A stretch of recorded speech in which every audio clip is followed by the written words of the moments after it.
Tonight, Hunter Biden's plea deal disaster. In a stunning turn of events, a Trump-appointed federal judge rejecting the deal struck by prosecutors and Biden's lawyers over concerns the deal would allow the president's son to skirt a gun charge. The prosecution revealing tonight that their investigations into Hunter Biden are still ongoing, signaling a tough legal and political road ahead for the first family. Plus, the agreement just reached with the mother of one of Hunter's children.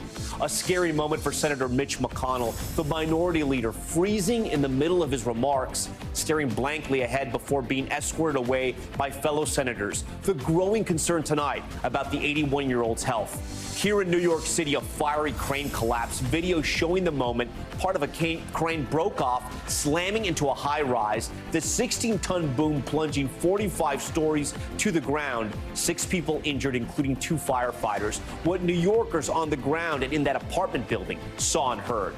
Coburger's alibi, a new filing revealing that lawyers for the Idaho murder suspect plan to argue their client was not at the scene of the crime at the time of the brutal killings. What we're hearing about this new strategy. Overseas, raging wildfires turning deadly in Europe. Dramatic video showing drivers racing to flee the flames, fast-moving blazes closing in on homes. At least 10 soldiers killed in the middle of an evacuation. How record-breaking temps across Europe are fueling these destructive fires. Plus, a group of sea lions charging at tourists near San Diego. What the city is doing to try to stop these wild encounters. And UFO whistleblower, a former Air Force intelligence officer testifying under oath that the U.S. government has been covering up evidence of UFOs and non-human pilots. Is there any merit to those claims? Tonight, we'll talk to an astrophysicist about the possibility of life beyond our planet and all those claims. Top story starts right now.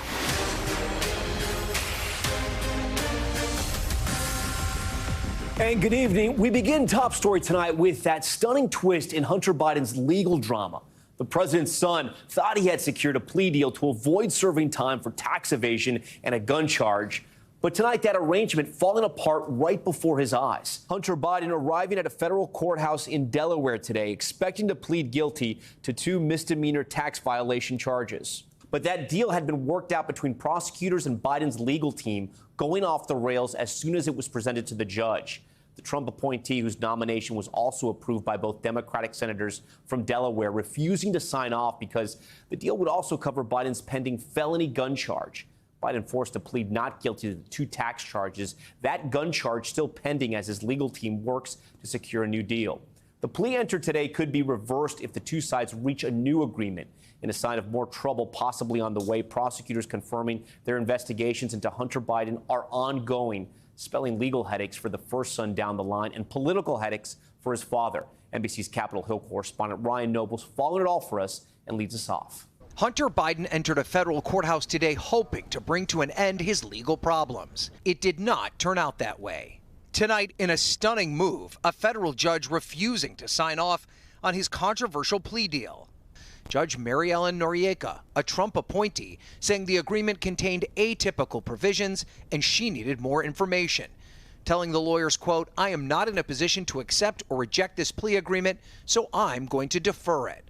At one point, as the deal was unraveling, Biden's attorney declaring, quote, "We'll rip it up," while prosecutors revealing their investigation into Hunter Biden is ongoing, and the deal would only absolve Hunter of legal issues between 2014 and 2019, and only on drugs, taxes, and firearms charges. Hunter Biden today pleading not guilty to the tax charges.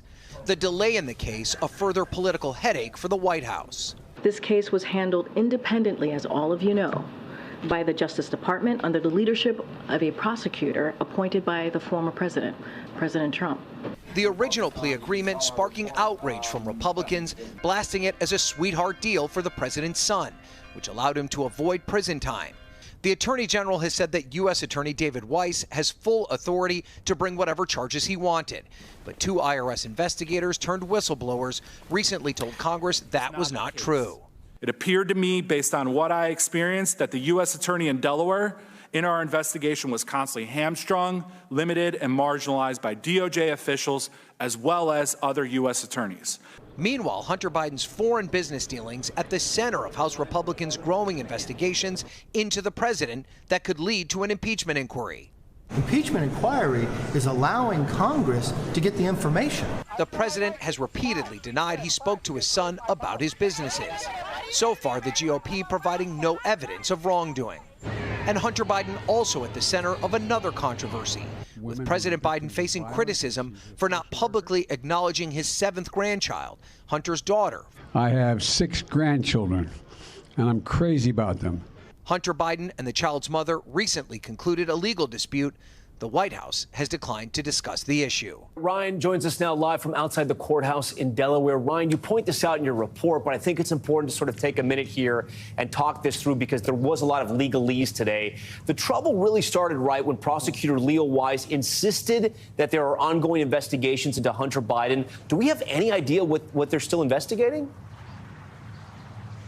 No, we don't, Tom. In fact, the judge attempted to press the prosecutors on that exact question, and they refused to reveal what else could possibly be part of what they're looking into as it relates to Hunter Biden. And this really is a bigger political problem than it is a legal problem, because Republicans, of course, have seized on any opportunity that they could possibly have to try and find links between Hunter Biden and the president, in particular as it relates to his foreign business dealings. The fact that they left this wide open without a lot of context will just allow Republicans to fill the void, even if they don't have evidence to do so. And Ryan, that leads to my next question. As the campaign season ramps up and Republicans keep that spotlight on all things Hunter, what is the next step in this case as far as the timeline goes?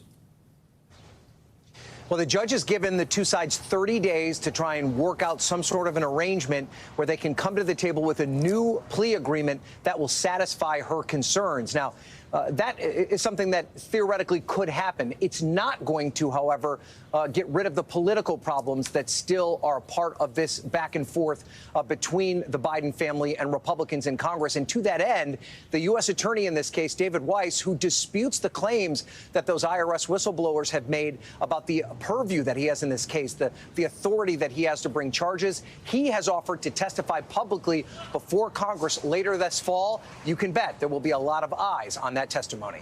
Okay, Ryan, we thank you for leading us off here on Top Story. For more on the legal fallout from Hunter Biden's failed plea agreement, I want to bring in NBC News legal analyst and criminal defense attorney Danny Savalos and Barbara McQuaid, former U.S. attorney and also an NBC legal analyst. Barbara, I'm going to start with you tonight. You're a former U.S. attorney. What do you make of this? Can you explain this to our viewers? The judge was very unhappy with this deal made between the government and Hunter Biden's lawyers. Who does the blame fall on in this case? Is it on the prosecution? Yeah, I would put the blame on the prosecution. One thing that's really important to note, I think, here is that the judge was not dissatisfied with the substance of the plea agreement. She didn't think it was a sweetheart deal or that it was too lenient or anything like that. She was concerned about the lack of clarity. It was not clear to her whether there was a possibility of new additional charges being filed against Hunter Biden. So she asked that question. And it turns out that the government and the defense had different understandings of that. Hunter Biden thought this plea was going to wrap up the whole thing. And the government said, oh, no, we're going to continue to investigate and might bring additional charges. It's really important to have clarity on that question. They can agree on whatever they want to agree on, but it's got to be clear so that there's a meeting of the minds between the parties. So the other thing the judge objected to is something I also put squarely in the lap of the prosecutors, and that is they wanted to shirk to her the responsibility to determine whether Hunter Biden had breached in the future his plea agreement or his pretrial diversion agreement. That's not the role of the court. Typically, the language says something like it will be the sole discretion of the government to determine whether the defendant has breached this plea agreement. The court has a role if the defense believes that the government is acting in bad faith, but it's a violation of separation of powers to say that the judge should serve in this role. So I think she appropriately pushed back there. And so those are two flaws that the government is going to have to correct if they want her to accept this plea agreement in the next 30 days. Before I get to Danny with his expertise on the defense side, Barbara, I do want to ask you again, though, this was investigated for 5 years. How does something like this happen on the day they're in front of the judge? Yeah, I really think it's poor communication or poor lawyering, or maybe it is the prosecution kind of wanting to have its cake and eat it too, to say, we've resolved this case, but we're going to continue to investigate. And I wonder if that phrase, we're going to continue to investigate, isn't just sort of a fiction designed to appease critics. and that there had been assurances that there would be no more charges. But whatever it is, the agreement has to be clear. There can't be any side deals. There can't be any cute, trust us, believe us. It has to be in the four corners of the document, and it has to be clear. And so we're going to go back and see if the government can clarify that language so that the parties can have a real agreement. Because if they're going to bring additional charges, pleading just to these crimes is kind of pointless for Hunter Biden, because he's accepting responsibility for these crimes, but it's possible that more could come down the road. And that's just not a position I think that most defendants want to find themselves in. Danny, I'm paid to be skeptical, not cynical. And I look at this and I'm thoroughly confused. And I think the American people are going to be confused as well. You've been in the courtrooms. You do legal analysis work for us. What happened here? I am so glad to hear Barb McQuade say what she just said, because I agree with her totally. And generally, when that happens, I know I'm on the right path. The only thing I would say also that might vaguely differ with her is just that I actually placed a little more responsibility on the defense team, because it is their responsibility to have clarity as to what they're about to walk in and plead guilty to. And I also share Barb's view. I don't think this was a nefarious thing by the prosecution where they were playing tricks, trying to get the defense to agree to a plea agreement and then continue to investigate and maybe prosecute Hunter Biden. It may have just been one of those things in the moment where the government doesn't want to commit on the record that, oh, we're completely done investigating all things related to Hunter Biden. I have been there in court when the judge asks you a question and you think, geez, I'm on the record. If I respond, I'm locking myself into something. It could have been as innocent as the government just didn't want to commit to never, ever, ever investigating further Hunter Biden. And because the parties hadn't gotten to clarity, because they hadn't hammered out with certainty what each side expected out of the plea agreement, that led to what we saw today. And again, Barb is spot on. I totally agree. Pretrial diversion happens a lot in state courts. It happens virtually never in federal courts, at least by comparison. But it is a creature that exists by the good graces and at the will and at the discretion of the prosecution, and the prosecution alone. The court has no role in pretrial diversion. Really, all the court does during pretrial diversion is hit the pause button on the case until the parties want to come back. And then the court says, well, why are we here? And the government says, well, the defendant has done everything we asked him to. He went to probation. He went to anger management. He went to drug and alcohol classes. Now we're going to withdraw this prosecution or dismiss it. But, Danny, as a good defense attorney, and tell me if I'm wrong. Fair to middling. Fair to middling. When you're negotiating with prosecutors, aren't you asking that question, hey, are you guys still investigating my guy? Is my guy still being looked at? Ordinarily, this is explicitly spelled out in the language of a plea agreement. But even plea agreements language can be subject to ambiguity. And I'll give you an example. Let's say a plea agreement's language has something to the effect of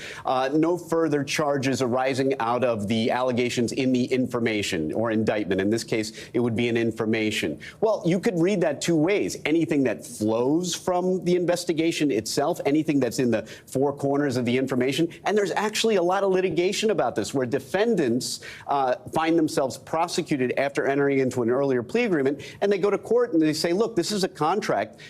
Court, you got to enforce this contract against the government and prevent them from continuing this prosecution, because this is how we read our plea agreement and the government is reading it another way. So this kind of thing does happen. And really the best part about this is that the judge caught it early and headed it off before it became a problem months or maybe even years from now. So, Barbara, what's your sense, having looked at a lot of these, and I know this is a different type of case. Republicans have obviously described this as a sweetheart deal, but prosecutors came out, they're in court, they're now on the record saying this investigation is still ongoing. Do you think there's still a there? Do you think they are still looking and investigating Hunter Biden?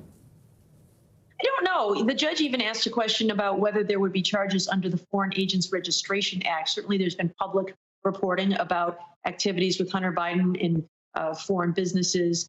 And so I guess it's hard to say, until we had today's hearing where things sort of fell apart, I had assumed that we were at the end of the line, that prosecutors looked at these other leads and concluded that there was either insufficient evidence or no substantial federal interest that was worth pursuing, or it didn't fit any other crimes, and that they thought this was a fair resolution of the case. I guess now I'm not so sure. If they persist in wanting to continue to investigate, it kind of changes everything. And so it's unclear to me why they plan to go forward.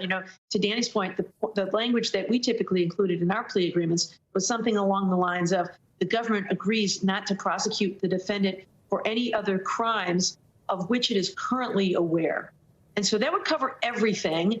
And it would also leave an out, though, if they discovered that the person had committed some new crimes that they didn't know about. You know, they were responsible for the disappearance of Jimmy Hoffa, or they committed some new crimes in the future. It would not preclude that, but it would allow the defense the peace of mind to know that, okay, everything they've been looking at to date is resolved with this plea agreement. Danny, and so my guess is... I'm sorry, go ahead, Barbara, I didn't mean to cut you off. Yeah, and I was just saying, my guess is that's what the government intends here, because otherwise, as Danny said, it would be really sort of unethical trickery to say, aha, you know, you only agreed to this, and now we're going to charge you with something new. And my guess is it's really about getting the language right, and that they'll be able to do that in the next year. I guess my question is this then. 5 years investigating this. You're dealing with the president's son. Every major news organization is going to be covering this. You think they wouldn't make a mistake like this? Yeah, yet we're here. That's why I think it's really just it's more that the government was put on the spot in the court. This is just my guess, but I've done this a lot where you get asked a pointed question, you don't want to commit and say, I will never, ever, ever, ever investigate Hunter Biden again. And, you know, no government attorney wants to be the one that locks the government in on the record. Because you wouldn't have agreed to a deal if you still thought there was open, active investigations against your client. Yeah, maybe they just wanted to leave it open that they want to continue investigating. Yeah. So, look, it could have been something as simple as that. But the bottom line, both sides are at fault. They should have had a crystal clear idea as to what the plea hearing was going to be about. That's why plea hearings normally go forward without a hitch. But they are harrowing experiences because a lot can go wrong during them. It's not over till it's over. Okay, Danny Savalas, Barbara McQuaid, we thank you so much for joining us tonight. We're also following developing news from Capitol Hill. You may have seen this. Senate Minority Leader Mitch McConnell freezing in the middle of a news conference before being escorted away by colleagues. It's the latest in a series of apparent health incidents for the Republican leader. Garrett Haake has more. A regular Senate ritual interrupted today by 19 seconds of silence, quickly turning to concern for the health of Senate Minority Leader Mitch McConnell, who appeared to freeze up as he began his weekly news conference. Well, good afternoon, everyone. We're on a path to finishing the NDA this week. It's been good bipartisan cooperation and a string of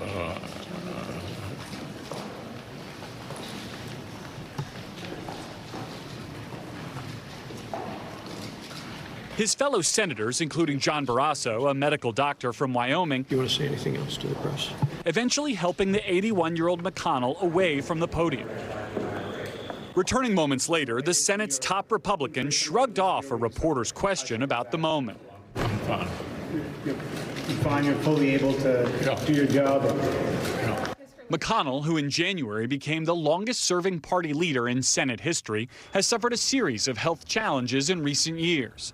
He had shoulder surgery after a fall in 2019, and he spent 6 weeks recovering from a concussion and fractured rib suffered in a March fall, after which he has sometimes struggled to make out questions from reporters. Garrett Haake joins us tonight from Capitol Hill. Garrett, a scary moment there for Senate Republican leader Mitch McConnell. What's his office telling us about what caused him to sort of freeze like that? And I know they're pointing to how he answered questions a few minutes afterwards. Yeah, Tom, frankly, very little. They're saying only that he was lightheaded and needed to step away for a bit. They point out that he was able to lucidly answer questions afterwards. That's basically been the way they've addressed any other questions about his health since he came back from that concussion, pointing out the way that he's still been able to spar with reporters and still been able to basically get the job done. But I think given that moment that you see in the piece, they're going to continue to face more questions about this. And I think reporters are going to be looking very closely at the senator's health and how he handles himself in the hallways and on the floor going forward. Yeah, you sort of laid out those health issues in your report there. Are you hearing anything from your sources within the Republican conference about any type of concern over Mitch McConnell's health? McConnell still commands a ton of loyalty within the Republican conference, and generally speaking, senators give each other pretty wide latitude to be the ones to tell them if their health concerns are such that they can't do the job. I've not heard anything publicly from Republican senators suggesting McConnell cannot do the job, but remember, he's already the longest-serving Senate Republican leader or Senate leader of either party up till this point. His term runs till 2026, and there has been a lot of conversation about who might replace him should he ever step down. I suspect that behind closed doors, this incident today will only fuel that conversation going forward. Okay, Garrett, thank you. I want to turn now to a horrifying scene high above New York City. A crane catching fire and collapsing. scraping a nearby high-rise on its way down to the street. NBC's Emily Akeda is on the ground in Manhattan. Are they even get down on here? It started as a fire, roughly 45 stories up in Midtown Manhattan. But just as first responders were arriving on scene, an even more terrifying turn. Oh. The boom of the crane collapsed, sending pedestrians below scrambling to safety. I thought it was another terrorist attack or something because there was a loud bang. It sounded like a bomb. The falling crane also struck and rattled a nearby high-rise apartment building where residents were evacuated. Our whole floor, about front of our building, all the glass and debris, everything is mangled like Godzilla took it and just crushed it in his hand. Authorities say at least 11 people sustained non-life-threatening injuries, including 2 firefighters. First responders climbed to nearby rooftops to douse the flames, leaving the crane's cabin charred. Its operator tried extinguishing the fire, according to officials, but fled when he couldn't. As the fire heats the cable weakens to a point where it loses its strength, and that's where the collapse occurred. Part of the crane and the 16 tons of concrete it was lifting plummeting. It was being used in the construction of a 54-story mixed-use building. Workers say they were still inside and feared for their lives after a sudden bang. And you thought the building was collapsing? Yeah, I think it's collapsed because the noise is big. In 2016, a crane crashed in Manhattan during a snowstorm, killing 1 man. Tonight, the mayor says New Yorkers should feel lucky this wasn't much worse. All of that concrete could have struck civilians, and this has spread out throughout the area here. So we were extremely lucky this morning. Emily Akeda joins us now from the Hell's Kitchen section of Manhattan. And Emily, I'm struck by what we see behind you there. That's a part of the crane there? Yeah, absolutely. You can see just a piece of the debris, a massive amount of debris that the crews are now cleaning up. There's 16 tons in addition to that twisted arm that came really crashing to the ground, 16 tons of cement as well. Crews, again, beginning to clean that up. They're also taking a look at some of the remaining debris that is hanging from the sky that still could fall. That is a top priority. And then they will begin dismantling what's left of the crane, Tom. Yeah, those crane collapses are always so scary when they happen in New York City because of the height of these cranes. You started your report by saying there was a fire and that sort of caused all of this. Do we know what started that fire? Well, Tom, investigators are still looking into what went wrong. The investigation will include reviewing the history of several companies, among them the New York Crane and Equipment Company, which we know was the owner of a crane involved in a 2008 deadly accident. We reached out to that company, but did not hear back for comment. Okay, Emily, thank you for that. Now to the breaking news from the southern border. The Department of Justice filing a preliminary injunction asking that a federal judge move to remove that 1,000-foot buoy barrier in the Rio Grande we've been showing you. As we've been reporting, both the U.S. and Mexico have raised concerns about the safety risks the buoys pose to migrants. I want to get right to Gabe Gutierrez, who's live from the border tonight in Brownsville, Texas. Gabe, what more are we learning about this move from the DOJ?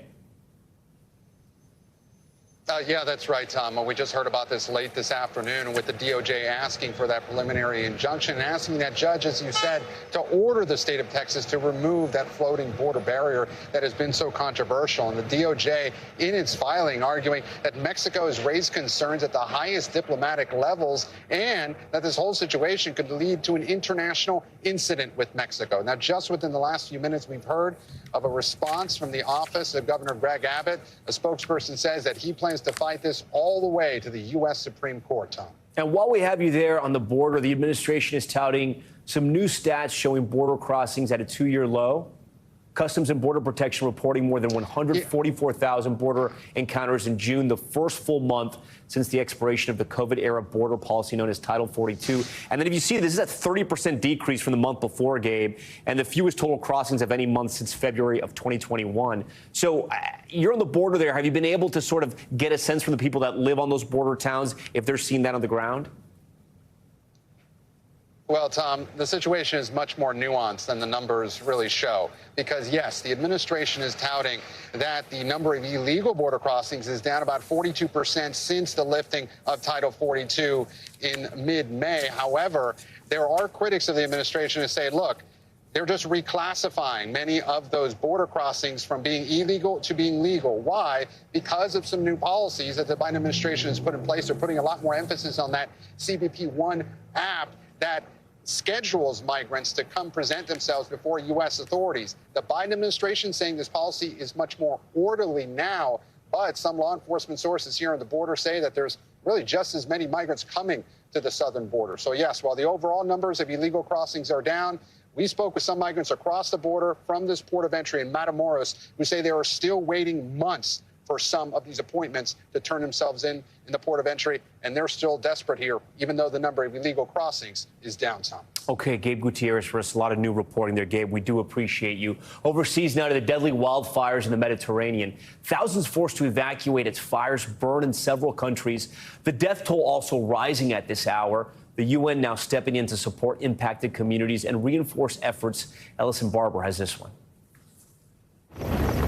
Tonight, wildfires engulfing parts of North Africa and southern Europe. Greek authorities evacuated more than 20,000 people near the holiday island of Rhodes. Firefighters trying to conquer the flames, but they keep flaring up. And some say they're starting to lose hope. Every day, every night we are here and we don't make nothing. We burn almost everything. I believe we fight for nothing. In Portugal's Lisbon district, hundreds of firefighters battled an inferno that erupted near a popular tourist destination.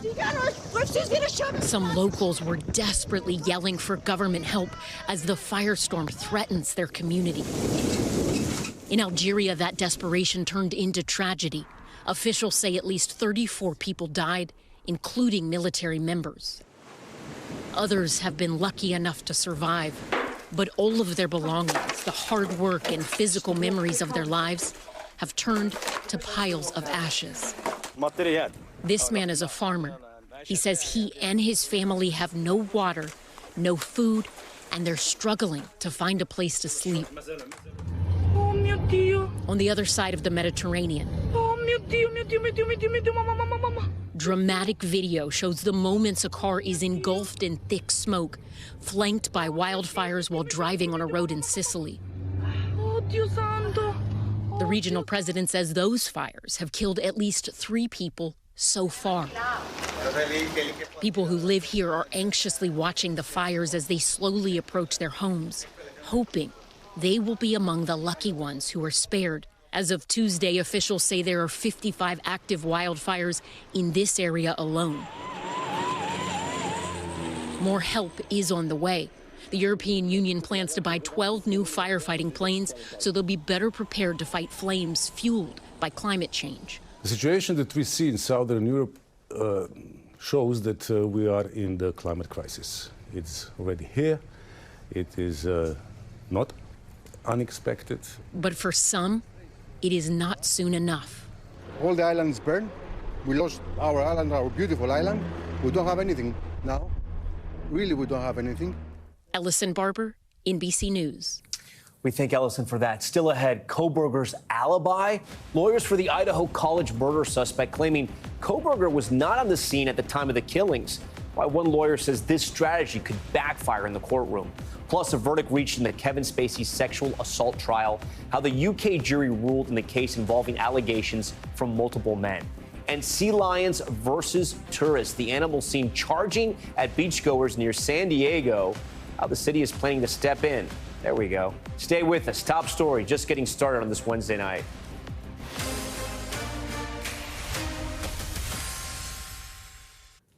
Now to an update on those Idaho murders. Lawyers for Brian Coburger, the man accused of killing 4 students at the University of Idaho last November, claiming they can prove he was not in the area on the night of the crime. So where was he? Steve Patterson has the latest. A potential twist in the murders of 4 University of Idaho students. This is State of Idaho versus Brian Coburger. 7 months after the killings, attorneys for suspect Brian Coburger claiming he has an alibi, writing in court documents, evidence corroborating Mr. Coburger being at a location other than the King Road address will be disclosed. They didn't give any further detail about where he may have been, but say that information may come to light at trial through cross-examination and expert witness testimony. So if Brian Coburger really has an alibi, then give it up. Gene Fisher, a former prosecutor in the county where the murders took place, questioning why the defense would wait 7 months to bring these claims to light. That's the whole point of the alibi, is so that law enforcement and prosecutors can look into it and see if it actually stands water or not.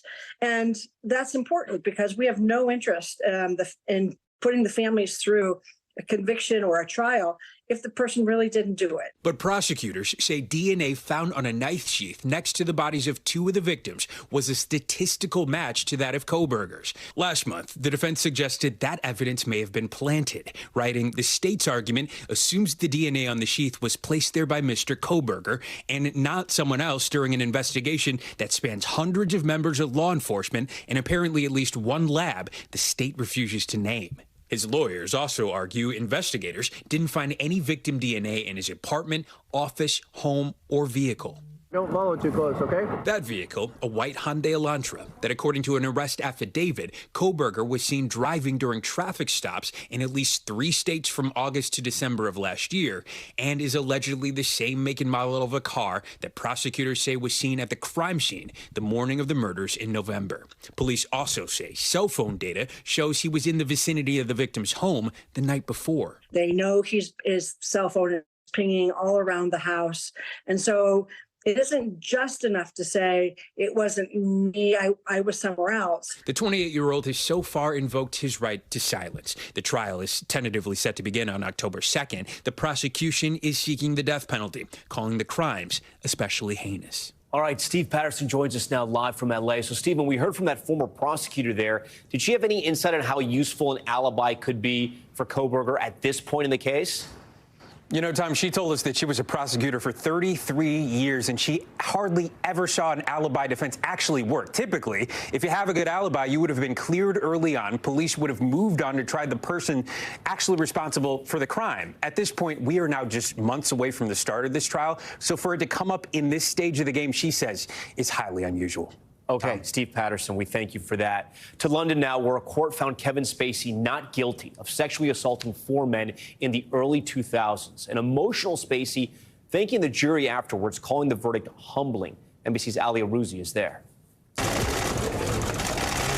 It was a verdict Kevin Spacey was waiting for, hoping for. A UK jury finding the Oscar winner not guilty of multiple counts of sexual assault. I am humbled by the outcome today.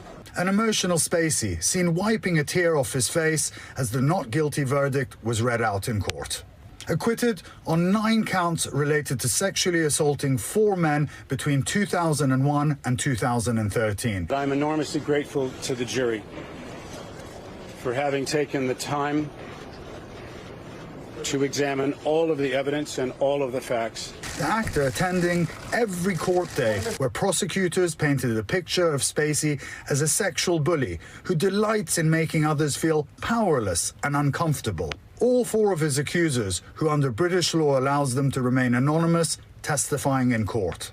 One of them accusing Spacey of sexually groping him on the way to Sir Elton John's gala, but the singer would later testify on Spacey's behalf, claiming that that year he did not attend the party. The acquittal, a sigh of relief for the actor best known for Oscar-winning performance in American Beauty, and the Netflix hit House of Cards, who also faced dozens of accusations of sexual misconduct, including one in 2017 at the start of the Me Too movement, from the Star Trek Discovery actor Anthony Rapp. Rapp lost the civil case against Spacey last year in New York, accusations that Spacey has denied over the years. Since the flurry of accusations, Spacey has largely stayed out of the public eye, except to occasionally release videos of himself as his House of Cards character. You didn't really think I was going to miss the opportunity to wish you a Merry Christmas, did you? Today, fans shouting the show's name and cheering in support of the actor as he got into his London cab.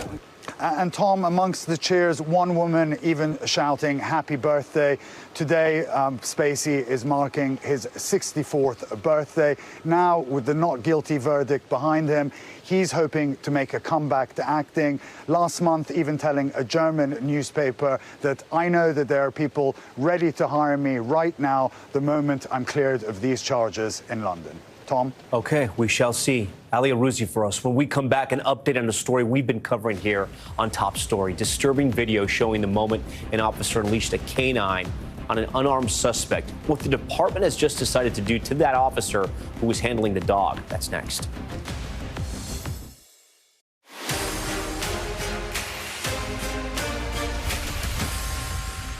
All right, we're back now with Top Stories newsfeed, and we begin with an update on a story we brought you earlier this week. The Ohio officer seen on body cam footage unleashing a canine on an unarmed man has been fired. The Circleville Police Department writing in a statement that the officer, quote, did not meet the standards and expectations we hold for our police officers. The Federal Reserve once again raising interest rates as it fights to lower inflation. Federal Reserve Chairman Jerome Powell announcing another quarter-point interest rate hike today, bringing interest rates to the highest levels they've seen in more than 22 years. The increase comes after the Federal Reserve paused rate hikes last month. Powell says it's possible for another raise to come in September if warranted. And sea lions are startling tourists at a California beach. Video posted to social media showing a group of sea lions hounding beachgoers just outside of San Diego, one charging at people on the shore. No one was hurt. The encounter comes as the city plans to close 2 nearby beaches in order to protect sea lion pups. Okay, now to a potential change coming to San Fran. The city is hard hit by changing industries and a move to remote work, but the tech industry's push for artificial intelligence could bring new life to the area's downtown. CNBC's Deidre Boza takes a closer look at business owners hoping for an AI boom. While the Golden Gate Bridge may be the most recognizable image of the city by the bay, San Francisco today struggles with scenes of empty storefronts, homelessness, and theft. Perceptions of a city spiraling into what headlines are calling a doom loop. Our customers are really concerned about the state of the city. Mark Capalbo runs retail at Gumps, a 150-year-old San Francisco brick-and-mortar business dating back to the gold rush. He says foot traffic here is down upwards of 40% due to the lack of downtown activity. When you walk into our financial district, and it's still pretty much a ghost town, that has a huge effect on our business. Gumps is now trying to avoid the fate of numerous retail businesses that have given up on San Francisco's downtown. Commercial vacancy rates are at a record high, nearly 1/3 of offices empty. This used to be the city's most vibrant shopping center, but now it is row after row of closed shops. Since 2019, nearly half of all stores downtown have moved out, and no one's rushing to fill the space. But just across town, a fresh energy and a hope that a new tech boom driven by artificial intelligence is helping bring San Francisco back. We have hundreds of people who actually work in this office. Scale AI, with 600 employees, is a decidedly San Francisco-based company. CEO Alexander Wang says he needs to be here and wants to see his staff in person. Why build a company in San Francisco? This is where the innovation is. By being in San Francisco, by being in the Bay Area, we really get to support the innovation ecosystem as it's all happening. It's also where the money is. In the first quarter of the year, nearly half of all funding for artificial intelligence startups worldwide went to San Francisco-based firms. The city's mayor recently declaring San Francisco the AI capital of the world. What makes it the AI capital of the world? The 20 largest companies in the world, 13 are in the Bay Area and 8 are in San Francisco. Why do you think they're here? Because this is where the talent is. Much like the tech giants of Silicon Valley created a boom in the Bay Area, what some now call Cerebral Valley is starting to bring new companies and people into San Francisco neighborhoods and offices. Not that the mayor is relying on industry alone. Downtown can be something that we can reimagine. We have to dream big. We have to think of what's possible. And San Francisco has always been the place to push the envelope and push for what's possible. Businesses old and new are banking on it. CNBC's Deidre Boza joins Top Story tonight. So, Deidre, isn't AI supposed to eliminate jobs? How can the industry bring jobs back to San Francisco? So founders and investors say that human collaboration is a key part of building the technology, and a lot of companies are doing it right here in San Francisco. Many businesses, they left, of course, during the pandemic, but over the last year or so, you've seen something else happen, and that is a new hope coming out of this tech boom in generative AI. So you're seeing startups across the country come back to San Francisco and start building the technology here, and there is a hope that that can revitalize San Francisco. Yeah, and you hope they are right. We've covered extensively what's happened to that wonderful city of San Francisco since the pandemic. So I know you spoke to Mayor London Breed. How is she thinking about revitalizing the city and countering sort of this doom loop that we saw there in your report? So Mayor Breed, she is embracing this platform shift, this generative AI boom that we're seeing. And she notes that many of the companies are being built here. And she says, and she hopes that that is going to revitalize the city. At the same time, Tom, she knows that San Francisco is not without its problems in terms of homelessness and open air drug markets and crime. And she has hopes to reform the tax system so that companies will not only build here, but stay here as well. She wants to put more police officers on the street as well. And she hopes that that will allow even more businesses to follow the lead that we've seen from AI and come back to San Francisco. All right, we hope so. Deidre Boza for us. Coming up next, UFOs taking center stage on Capitol Hill. A whistleblower who once worked as an intelligence officer in the military claiming the U.S. has been covering up evidence of non-human aircrafts for decades. We break down what he said next. We turn now to that UFO hearing on Capitol Hill and the surprise testimony on extraterrestrial life. Lawmakers calling for more transparency on UFOs or UAPs during a congressional hearing today. A former intelligence officer for the military alleging the U.S. has concealed for decades a program that captured those objects and that there's evidence of non-human activity. Let's take a listen. If you believe we have crashed craft, stated earlier, do we have the bodies of the pilots who piloted this craft? As I've stated publicly already in my News Nation interview, Biologics came with some of these recoveries. Were they, I guess, human or non-human biologics? Non-human, and that was the assessment of people with direct knowledge on the program I talked to that are currently still on the program. All right, that's retired Major David Grush also saying he became a government whistleblower after his discovery and has faced retaliation for coming forward. I was informed in the course of my official duties of a multi-decade UAP crash retrieval and reverse engineering program, to which I was denied access to those additional read-ons when I requested it. All right, in a statement today, the Pentagon denying those claims. So for more on this, we're joined now by Dr. Savik Ford, professor of astronomy at the City University of New York and research associate in the Department of Astrophysics at the American Museum of Natural History. Dr. Ford, thanks so much for joining us. So what do you make of all of his comments? And he's been out there in the media now for a little bit saying basically there's something out there and we need to talk about this. So I think the thing that you need to know about astronomers is that we would love nothing more than to find aliens. Many of us started our careers inspired by science fiction. I'm named after a Star Trek character. And so we would be thrilled to pieces to find evidence of alien life, evidence of alien intelligence. We have whole subdisciplines, astrobiology, SETI, the search for extraterrestrial intelligence. And we also are out there all night, every night, looking at the skies. And there has never been any evidence of any kind of alien craft or alien people, creatures that are coming to visit us. So what do you think? What do you make of this man? He's a former intelligence official with the military. He's being described as a UFO whistleblower, if you will. He's saying there's biologics that were non-human. What do you take this to mean? I mean, I honestly don't know where he could possibly be coming up with this, but the military has denied it, and you don't necessarily have to take their word for it. But I can tell you that the type of program that he's describing, the quantity of material that he's saying we astronomers, again, have been scanning the skies for centuries, and there's really no evidence of this sort of routine visiting from other worlds. What is reverse engineering? Do you know what he meant by that? Sure. I mean, that's a pretty standard technical term. If you have a thing, then you maybe don't know how it got built, but if you take it apart, you can kind of figure out, well, if I make this part like this and that part like that, and I put it back together like this, then I can literally the plot of Independence Day. Yeah. Where they recreate, okay, and they figure out how to use a spaceship. Yeah. So, it would be great if we had some kind of alien technology, and this is the other thing, we astronomers also work with the Defense Department all the time.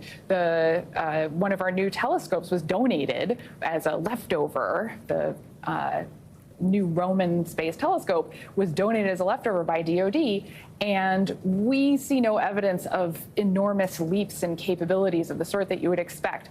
Our fastest craft that we have sent out of our solar system well, not our fastest, but one of the sets of craft we've sent out are the Voyager probes. And at the speed that they are going, it will take them 80,000 years. It would take them 80,000 years to reach the nearest star. And that's the kind of velocities and engineering that we are currently capable of. If there are aliens visiting us, they have to be in a completely other league. And it's actually hard to imagine how that's even Let possible. me play devil's advocate here. So if that were to be true, and I think you're doing an amazing job of explaining your point, wouldn't that there be reason not to share this with the U.S. public? I mean, I actually think that that would be a reason to share it with the U.S. public, that we have discovered this amazing technology. You would start to see it in other aspects of life. It doesn't just sort of sit there in this, confined What area. have you made of all the attention, all the videos that have come out about the UAPs or the UFOs? Basically the stuff that the Navy is saying, Air Force, we're not sure what this stuff is.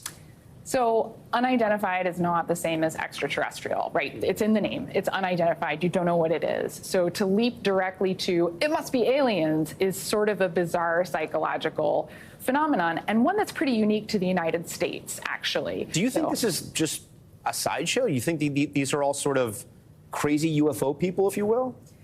I mean, if you look at the sightings of UFOs around the world, they are extremely highly concentrated in the United States. Why would aliens visit the Earth from hundreds of light years away, most likely, having traveled for 100,000 years at any kind, or more, millions of years at any kind of rational speeds, and only visit the United States? Could it be to watch Top Story? No. It's a possibility. It's a possibility. It's a pretty great show. Finally, do you think aliens are real?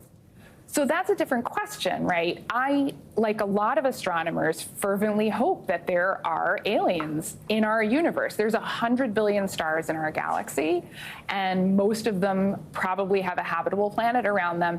And we're already sending missions to Mars and to the icy moons of our outer solar system. And we really even hope that there might be not intelligence, but maybe, single-celled little interesting guys in our very local neighborhood. And here's the other thing. If astronomers had any evidence that we had extraterrestrial life and we had evidence of it, why would we sit for the budget cuts that NASA and the NSF have been put through? Really? I mean, we would just say, hey, folks, we've got our evidence right here. And it's, believe me, we would love to have that kind of leverage. Doctor, we thank you so much for that analysis. When we come back, the Olympics countdown is on. The Paris Games just 1 year away. How the City of Lights is getting ready to host athletes from around the world. That's next. Finally tonight, the Olympic-sized countdown. We're just 1 year away from the 2024 Summer Games. NBC's Keir Simmons traveled to Paris to see how that city is preparing. Tonight, Paris 2024, promising a quintessential French affair. Even the newly unveiled Olympic torch is the colour of champagne. Wow. Its design inspired by water. I love the fact that in this object, that you go from the water, you arrive in a kind of earth, and finally into the fire. The Olympic flame will be carried underneath the Eiffel Tower for an opening ceremony like no other. Athletes on boats like this one as thousands line the banks of the Seine. It's going to be amazing. Pamela Combastet, a New Yorker who lives here now, hoping to be a torchbearer. I just think it would just be incredible to be part of that wonderful human chain. Jamaican superstar Usain Bolt leading this week's celebrations. I'm excited, you know what I mean? The fastest man in the world, planning to be a spectator next year with his 3 young children, though as competitive as ever. Which country is going to win more medals, France or Jamaica? Definitely Jamaica. Okay, I bet with you. Events will take place at stunning Paris locations and existing venues to cut costs and carbon emissions, while organisers have been upgrading public transport. With more than $1 billion worth of investment in transportation and 120 miles of new rail lines, Games organisers say while celebrating the old Paris, they're building a new Paris. We'll encourage people to walk. We'll encourage people to take public transportation. Recent protests across France, soaring temperatures in Europe and high ticket prices haven't soured the excitement, according to Paris 2024. One lingering question, whether athletes from Russia and Belarus will be completely banned from the Games because of the invasion of Ukraine. But the fans will definitely be back. Up to 15 million are expected here in 12 months' time. Under the Eiffel Tower tonight, the Paris 2024 clock is counting down to, they said today, a new Olympic era. Tom, as you can hear, there is a party here tonight. Imagine the party in a year's time. At this hour, on this evening, in just 12 months, the opening ceremony will be underway. They truly believe that by using iconic locations in the City of Light, like the Eiffel Tower, they will reduce the cost and make the Olympics more sustainable, changing the Games for years to come. Tom? We look forward to it, and Keir, we know how much you love a party, so we'll let you get to it. Thanks so much for watching Top Story. I'm Tom Llamas in New York. Stay right there. More news on the way. Thanks for watching our YouTube channel. Follow today's top stories and breaking news by downloading the NBC News app.